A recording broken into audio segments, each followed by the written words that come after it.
Ukraine ও রাশিয়ার চলমান যুদ্ধে নতুন মাত্রা যোগ করেছে ইউক্রেনের উদ্ভাবনী ড্রোন ও দূরপাল্লার আক্রমণ। পশ্চিমা সমর্থনে ইউক্রেনের নতুন পদক্ষেপ কি রাশিয়ার শক্তিকে দুর্বল করবে? আজকের এই ভিডিওতে আমরা সেই প্রশ্নের জবাব খুঁজব।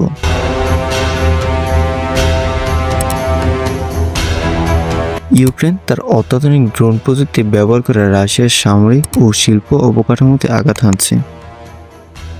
18 সেপ্টেম্বর রাশিয়ার তবের অঞ্চলে বিশাল এক অস্ত্রাগারে আঘাত করে ইউক্রেন, যা ছিল এক বিশাল বিস্ফোরণ। এই ড্রোনগুলির মূল বৈশিষ্ট্য হলো এরা একসাথে অনেকগুলো ব্যবহার করতে পারে, যা রাশিয়ার বিমান প্রতিরক্ষাকে পরাজিত করতে সক্ষম।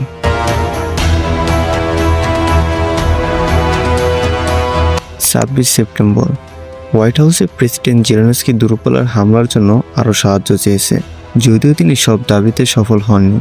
প্রেসিডেন্ট বাইডেন জেলেনস্কির যুক্তরাষ্ট্রের JSOW বোমা দিতে সম্মত হয়েছে, যার 60 মাইলেরও বেশি পাল্লা রয়েছে।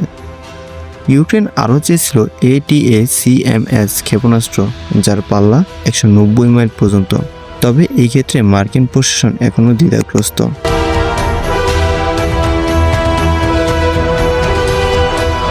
ইউক্রেনের এই আক্রমণে রাশিয়ার প্রতিক্রিয়া তুলনামূলকভাবে দুর্বল ছিল, তবে 25 সেপ্টেম্বর প্রেসিডেন্ট ভ্লাদিমির পুতিন সতর্ক করেন যে যদি রাশিয়ার উপর দূরপাল্লার আক্রমণ চালানো হয় তাহলে পারমাণবিক প্রতিক্রিয়া হতে পারে।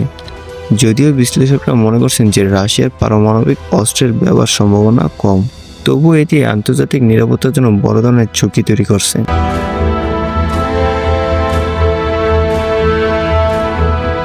যুক্তরাষ্ট্র ও ইউরোপীয় ইউনিয়ন ক্রমবর্ধমানভাবে ইউক্রেনকে আরও সহযোগিতা করতে চায়। ইউক্রেনকে শক্তিশালী করার মাধ্যমে রাশিয়াকে দুর্বল করা এবং ইউরোপীয় নিরাপত্তা জোরদার করার কৌশল নিয়েই তারা এগিয়ে যাচ্ছে।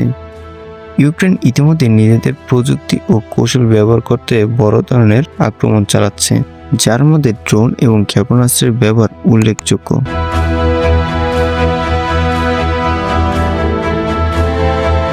যুদ্ধের প্রতিটি পদক্ষেপে ভবিষ্যতের জন্য নতুন প্রশ্ন তৈরি করছে।